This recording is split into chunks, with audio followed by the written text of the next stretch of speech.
that. Friends, we are delighted for the opportunity to talk about our main honorees today, Marj and Walter Tolub. They are truly CSAIR's first and foremost power couple because of everything they've done and are continuing to do for us every day. Let me talk first about Marj, if that's okay, Walter. Okay, Marj first. Marj joined CSAIR, I think, a bit reluctantly at first, about 40, who's counting? A couple of years ago. She joined because some folks thought it made more sense if her husband was a member that she should be a member also. Makes sense? So in good faith, Marj joined CSAIR and thought maybe she could just come to shul and go home and it wouldn't be a big deal. She quickly learned that at CSAIR, you don't get off that easily. So Marj found herself joining the decorating committee. That seemed like enough work for one person. And then Marj found herself joining the education committee. That seemed like enough work for two people, but Marj wasn't done. She was also made a board member of the Sisterhood Board, which is enough work for 3 people if you're counting. After getting these 3 jobs, Marj decided to make a big change, and the result was she had a lot more work than before. Another committee was formed, synagogues do that, this time with the goal of creating some type of retail operation here at the shul. The committee was tasked with creating some kind of a sisterhood shop here. And like most committees, there were several members that talked at meetings. Marj quickly realized that if she didn't get it done, it wasn't going to get done. So she took a big step forward. And what a wonderful and long-lasting step that has been. At first, there was no physical store here. Marj became known as the bag lady of CSAIR because she kept inventory in bags that she was able to bring out at a moment's notice and make a sale. And those sales grew and grew, enriching the synagogue and the lives of those who came to shop here. And eventually, Marj was able to set up shop in an actual shop, that wonderful store downstairs that has been here for so many years. And of course, as Rabbi Katz said, it's so much more than a store. It's a touch point for memories of so many of us. A young couple's first challah board, a young person's first talis, first Shabbat candles, and so on. And it's a learning center, as Marj and her staff teaches our congregants, young and old, about Judaica and its place in Jewish life. And although there are official hours, maybe I shouldn't say this, although there are official hours, since the store is run with such love and caring, if you have a gift emergency, as us Jews often do, Marj will come in and open the store especially for you. I'm sorry I said that to everybody. What we've learned these past 45 years is that Marj herself is the real gift of the gift shop. A gift of herself to each of us, a gift that we will cherish forever. And so Marj, when we look at you and all you have accomplished for us and CSAIR and our community, when we see this wonderful person sitting with us today, I can't help but wonder, who's watching the store? Oh, Suzanne is watching the store. Good. Every kid should see. Marj's greatest achievement may well have been putting up with our other honoree for more than 50 years of marriage. Who's counting? Yes. I'm talking, of course, about the Honorable Judge Walter Tolub. Some 45 years ago, Walter Tolub swept into this synagogue like a happy tidal wave, and we've never been the same. Walter was an early leader, a beacon of light that helped CSAIR find its way. Without Walter, it's possible there wouldn't even be a CSAIR today. There's an old Chinese proverb that if you live long enough, everything will happen to you. Well, Walter has lived so long at CSAIR that almost everything has happened to him. He has held virtually every job there is to hold here other than rabbi, and I wouldn't bet against him getting that job if he wanted. Walter has chaired several key committees at CSAIR, including the Education Committee, helping children and adult learning, the Ritual Committee, keeping our Jewish focus. Walter was a longtime executive board member, and he served as vice president at CSAIR. But most importantly, as that handsome portrait downstairs signifies, Walter Tolub was a CSAIR synagogue president, and in that role, a key player in making this shul survive and thrive, setting the groundwork for the wonderful synagogue that we are in today. Without his hard work, he's looking at his watch.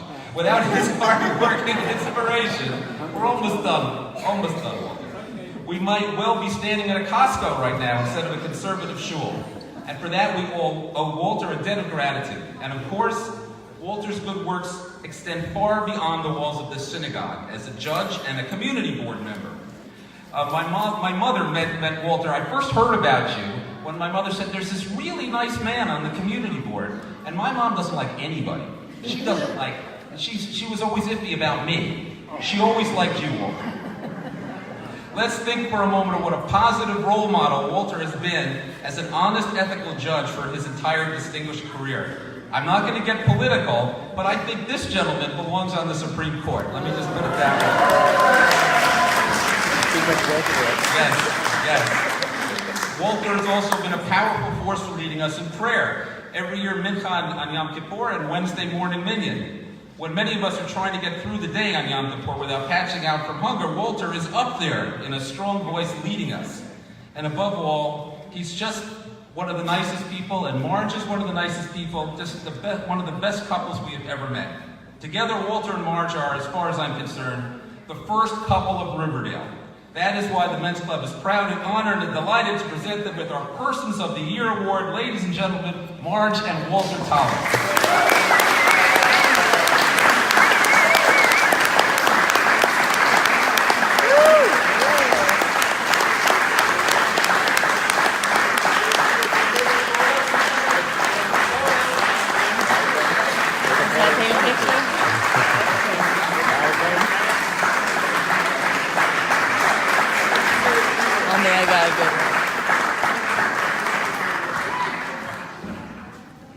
So take a look at your program, and you're going to see something is missing. And that's me, in a way, responding to the remarks that were just made. Well, first of all, let me say that I'm speaking for both myself and for Marj. This is what we call a honeydew moment. I asked Marj if she would like to speak, and she said, honey, do the public speaking, I'll take care of the gift shop. That's your role, and that's my role, and that's separate. A couple of weeks ago, I went over to Joel at Kiddush. And I said to Joel, by the way, there's nothing on this program, I said to Joel, how long would you like me to speak? Now, if I hit Joel upside the head with a 2x4 or perhaps a baseball bat, I have never seen such a dazed look on any other human being. How long should I speak? And he said, speak? You want to speak? I said, it's only appropriate that we say something. He said, yes, but you know, talk as long as you'd like. Now, Joel, where's Joel? He's hiding over there, right in the corner. By the way, he skedaddled immediately after he said that. I said, Joel, let me tell you one thing. Never tell an attorney, or judge for that matter, he can speak as long as he'd like.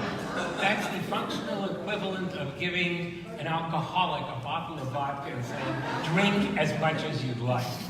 Because Paul Alpert, Judge Alpert, who's sitting here right now, can testify to the fact that given the opportunity, I can bore the living daylights of the jury for more than 1.25 hours that we allotted for this entire ceremony. So don't do that again. Well, I finally did get to look at the flyer that was sent out, and it said that this entire thing is supposed to take about an hour, hour and a quarter or so. We're going to run over time anyway. But be that as it may, I realized that I could not give my 1 hour charge to the jury. So Paulie, I'm sure, is very disappointed. So I tried to find a very, very brief speech that other famous people have given so that I can deliver it here. And those of you who will recall a couple of years ago that the famous British actor Anthony Hopkins gave a very, very quick speech on receiving the Oscar at the Academy Awards ceremony. His speech began, I don't deserve this. I'll drop it right there. I don't deserve this. And for Marj and myself, we say also, we don't deserve this, but we don't deserve this more than many. I would say the majority, as a matter of fact, looking around, the majority of the people in this room. Majority of the people in this Okay, well, the presidents of the various associates are here. They put in hundreds of hours. The president of the synagogue puts in hundreds of hours. The members of the board, they put up a lot of time also. Let's see, well, I guess that's a lot of hours that are put in by various and sundry people, but the majority of the people in this room, well, let's think about it. You think the president and the affiliates are here all the time, right? The board is here all the time. But let's start to think about the people who are at home on a nice, comfortable, quiet evening, who pick themselves up out of their very, very comfortable sofas, divans, whatever you have, and get into their car and drive to a complete stranger's house so that there will be a shiva minyan. And finding parking, by the way, in Riverdale was no joke, okay? Think about those people. Think about the people who arrive here at 7 o'clock on a weekday morning. Rabbi Walter? Okay, Rabbi Walter used to refer to that as a god-awful hour.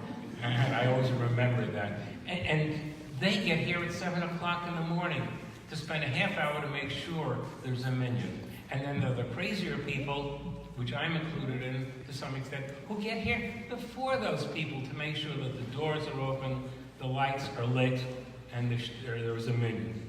And it goes beyond that. It's the people who make shiva calls. It's the people who make Friday afternoon telephone calls to people who are shut in. It's the kids and the people who go out Erev Yontif to deliver food packages in areas which we wouldn't be caught in after dark. And it goes on and on and on. And if you look around this room, you will find people who participate in all of these things and give of their time. So we don't deserve this any more than the majority of people in this room. So let me conclude, because I said I was going to be brief, with a quote that Anthony Hopkins actually said. He said, "I don't deserve this honor, but I don't deserve arthritis either." I've got them both. So thank you all very much.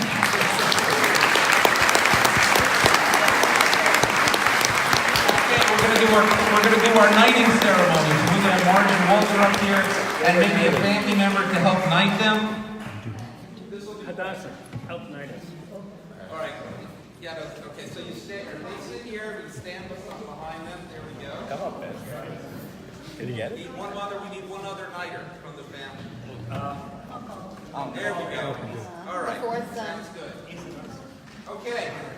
And while we're doing that, we're going to hand out the song, which will conclude everything, and you can take desserts on the way out. Hear ye, men's club at the house. Glorious greetings, hearty hellos, warmest what's up to all of you this fine morning. This official meeting of the Mighty Men's Club Brunch of Honor is hereby summoned and called to order on this perfect fall morning of October 7th, before the esteemed assemblage of all of you guys. I have before you this morning this extremely brief proclamation. The official scroll is the sole property of Joel Scrolls. Any rebroadcast or other use without express written consent by the Yankees, the FBI, or Lady Gaga prohibited. Do not wager on the outcome of this event unless you are in the physical state of New Jersey. I'm going to skip ahead. To our youth award winners, Zoe, Yael, Eitan, Abby, and David, 5 young people who have never had their finances investigated by the New York Times, as far as we know. 5 young people who are VIPs of volunteerism, coolest of the cool heroes of the Hebrew School. To our special guests of honor, the amazing Marj and Walter Tolub, married 50 wonderful years, and what you were saying, 2 or 3 so-so years. 53. So that, all right, so 50 wonderful years and the other 3. By official decree of the men's organization, Conservative Synagogue, Anaditsia of Riverdale, which I'm delighted to say has still managed to not tear down my great-grandmother's plaque downstairs. That's good. We hereby establish the following information to be activated and enforced indisputable, except on alternate. All right, I'm going to skip ahead some more. By the extremely limited mental powers unwisely vested in me by the Federation of Jewish Men's Club and the Federation of Planets, as co-president, wizard third class, e pluribus unum, ipso facto, babir vis d'Shane, ungepatchket, was machst du? With all the grace, pomp, and circumstance, I hereby declare Walter, Marj, Eitan, Yael, David, all the youth guys to be official Men's Cup knights and ladies of the Round Bagel with all the resulting honors and trappings. You can officially knight them down now, don't hit them too hard. They will henceforth be addressed as Lady, Marj, Sir Walter, and so on. I guarantee this great honor will guarantee each of you will ride on the subway, provided you also have a Metro card. All right, we have a gift for each one. I believe the sisterhood has something for Marj, and we have something for Walter. Is Margaret here? Okay.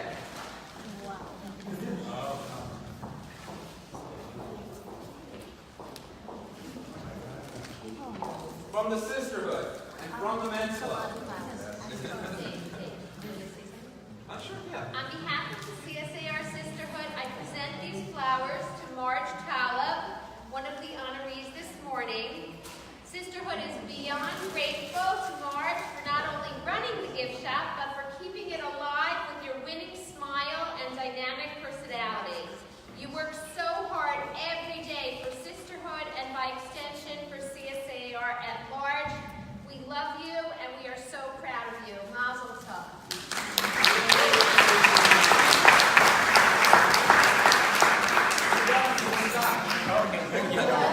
All right, everyone, I guess you guys can return to your seats. And thanks to our nighters. And now we're all going to sing the Marj and Walter song together to close out our ceremony. This is to that song Love and Marriage that if anybody watched Married with Children, it's been the theme song.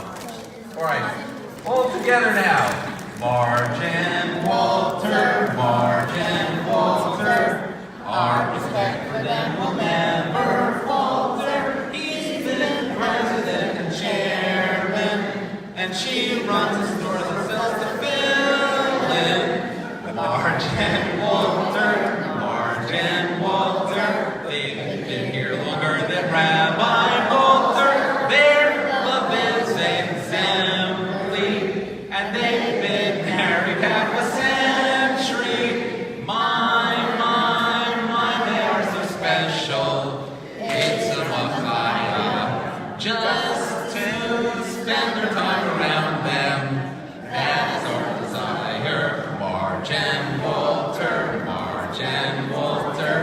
Not in detail would we ever alter. Let me tell you, mention. We hope they know we love them so.